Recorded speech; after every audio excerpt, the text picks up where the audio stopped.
You might call it surface metaphysics. That is to say, the reality is what we observe and experience in our everyday lives.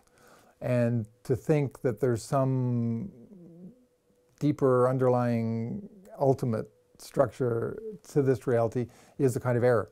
It's an error that results from the success of the decompositional success of science. But on this view, that success is really just showing how far a certain kind of modeling can go.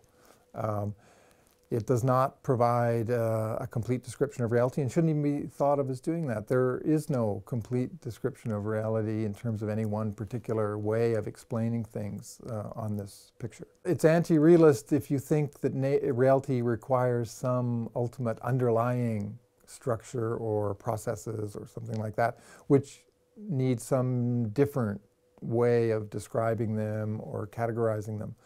It is realist in saying the world is real. It is what we experience. There are physical objects in it.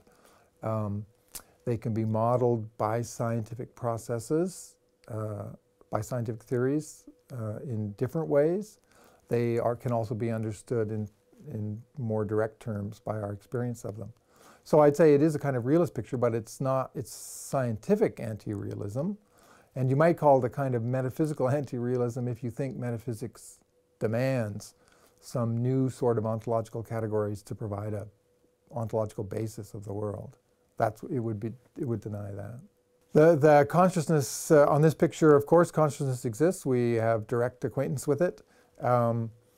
It differs from panpsychism is that it need not hold that all features of reality have or partake of experientiality.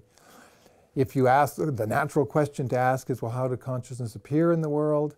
And you'd say, well, if you're asking for a scientific decompositional answer, you can't give that. That kind of modeling will not operate successfully in the realm of consciousness.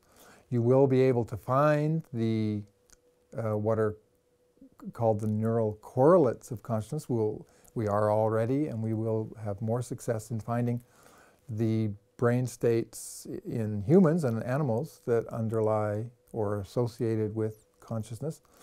But this will not provide an explanation of what consciousness is. Consciousness has to be taken as fundamental in itself.